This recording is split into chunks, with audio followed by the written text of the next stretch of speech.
हैं और भाई दानाराम को हार्दिक स्वागत करते हैं। धन्यवाद देते हैं कि आपने हमारी इस पीड़ा में हमारी बात को सुनने के लिए आए हैं। मैं मेरी ओर से आपका स्वागत करता हूँ। क्या उद्देश्य है सर प्रेस कॉन्फ्रेंस? ये जो टिकट का घमासान और घटनाक्रम हुआ है, 41 लोगों की जो लिस्ट जारी हुई है उसमें जिस दिन ये कागज प्रिंट हुआ, टाइप हुआ है, वो थी 1 तारीख। 1 तारीख को ये तय हो गया था कि भाई सांचौर से पार्टी की तरफ से अधिकृत उम्मीदवार देवजी भाई पटेल है। 9 तारीख को हमारी यात्रा की रैली थी। हमने और भाई दानाराम जी ने और हमारे सभी कार्यकर्ताओं ने जी जान लगाकर प्रदेश से भारतीय जनता पार्टी के वरिष्ठ जो भी नेता उस मीटिंग को संबोधन करेंगे, और जिन्होंने भी संबोधन किया उन्होंने प्रत्यक्ष सारा घटनाक्रम उनकी नज़रों से देखा था, और उसमें जनता की जो भावना, जनता का जो आश्वासन, जनता का जो आशीर्वाद था, वो सिर्फ और सिर्फ जीवाराम और दानाराम के प्रति ही था। तीसरी वहाँ कोई बात थी नहीं। और अचानक जब अधिकृत लिस्ट आउट होती है तो उसमें जब देवजी भाई पटेल का नाम आता है तो स्वाभाविक है ये तो मेरे और भाई दानाराम के साथ सरासर धोखा हुआ है। मैं पिछले 35 साल से इस सांचौर की जनता की सेवा करता आ रहा हूँ। पिछली बार 2018 का जो घटनाक्रम हुआ, वो भाई दानाराम अपना व्यवसाय करते थे और शांति से अपना जीवन यापन कर रहे थे। जीवाराम को खत्म करने के लिए इन्होंने बड़ी चाल चल करके और भाई दानाराम जी को इसमें लाए। इनका व्यवसाय था, इनका ये विषय भी नहीं था, तो इनको इस तरह से घुमा फिरा के और बरगला करके इसमें डाल दिया और खुद साथ में जाकर के टिकट दिलाई।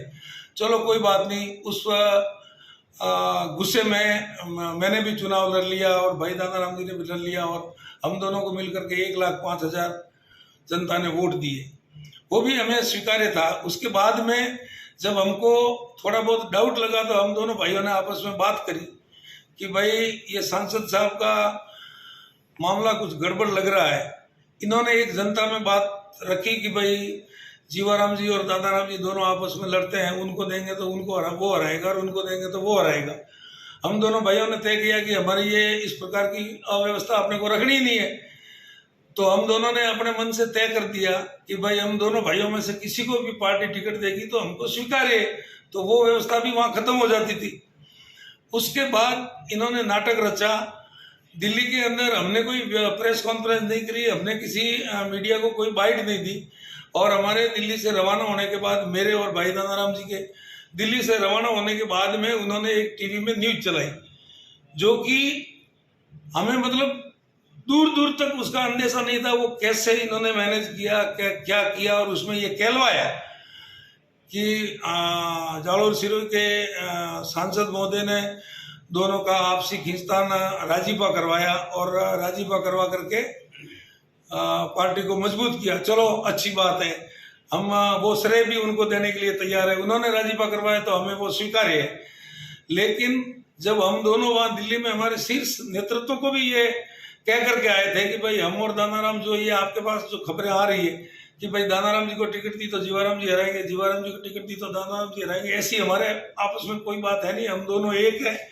पार्टी जिसको भी सिंबल देगी, पार्टी जिसको भी अधिकृत उम्मीदवार बनाएगी, हम दोनों तन मन धन से लड़ाई लड़के कांग्रेस को हरा करके हम भारतीय जनता पार्टी को सांचौर में विजय करेंगे। इस आशा के साथ हम वहां से दिल्ली से आए जयपुर में भी हमने ये हमारी सारी बात रख दी हमारे शीर्ष नेतृत्व के सामने, और उसके बाद हम दोनों भाई सांचौर आ गए। हम दोनों और हमारे सभी कार्यकर्ता पार्टी के कार्यक्रमों में व्यस्त थे और कार्यक्रम कर रहे थे। अचानक जब ये समाचार मिला, उस समय ओबीसी और SC/ST मोर्चा का माकुपरा में कार्यक्रम था, उसमें उसको भाई दानाराम जी जो है वो हैंडल कर रहे थे और उसके साथ अपने सभी कार्यकर्ता थे। मैं उस दिन कहीं प्रवास में बाहर था, यहाँ नहीं था। जब इनको इनकी सूचना मिली तो एकदम से इनको मतलब चक्कर टाइप से हो गया कि ये संभव ही नहीं हो सकता, ये कैसे पॉसिबल हो गया। ये बहुत अस्त व्यस्त होकर के उस कार्यक्रम को बीच में छोड़ करके घर आ गई। अब ये जो घटनाक्रम हुआ, हमारे कुछ बच्चों ने आवेश में आकर के थोड़ी बहुत कहीं नारेबाजी कर ली। स्वाभाविक है, इतना मतलब एक सीनियर आदमी है, एमपी साहब, तीन टर्म के एमपी है।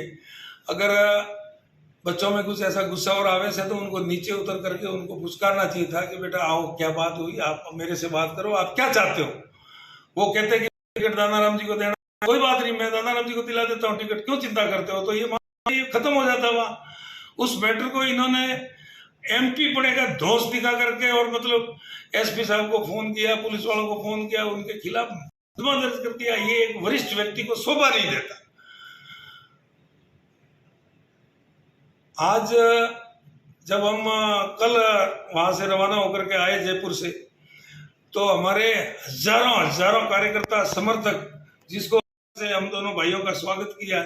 टिकट मिलने के बाद में तो स्वाभाविक है लोगों का आना, लोगों की रोना, लोगों की बधाई देना, लेकिन टिकट कटने के बाद में कम से कम 2000 गाड़ियों का काफिला और 20-25 हजार लोग, ये क्या दर्शाते हैं? उन लोगों का क्या मानस है, उन लोगों का क्या विचार है और वो लोग क्या चाहते हैं? इस बात से स्पष्ट संकेत ये है कि माननीय एमपी साहब स्वीकार्य नहीं है। भाई दानाराम और जीवाराम दोनों के बीच में किसी को भी पार्टी टिकट दे, हम सब कार्यकर्ताओं को वो बात स्वीकार्य है। ये इस बात का नमूना और प्रूफ था। और हम भारतीय जनता पार्टी को जीता के लाएंगे, वरना देवजी भाई का वर्तमान स्थिति में यहां से जीतना संभव नहीं लग रहा है। हम तो पार्टी के कार्यकर्ता है, पार्टी के साथ थे, पार्टी के साथ हैं और पार्टी का साथ रहेंगे, लेकिन जनता जनार्दन जो है वो जब तक उनके मन का पसंद का उम्मीदवार नहीं आवे तब तक वोट लेना इट इज वेरी डिफिकल्ट। वो हम कितनी भी मेहनत कर लेंगे तो वो मानने वाले नहीं है, उनको हम कैसे मनाएं? वो हमसे ये सवाल करते हैं कि आप तो कह रहे थे ना कि हमारी टिकट पक्की है, हमारी टिकट पक्की है।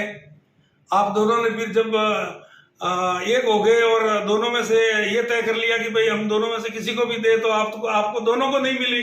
अब आप किस मुंह से, किस भाव से हमारे पास वोट मांगने आए हो? हमारे पास उस बात का क्या जवाब है?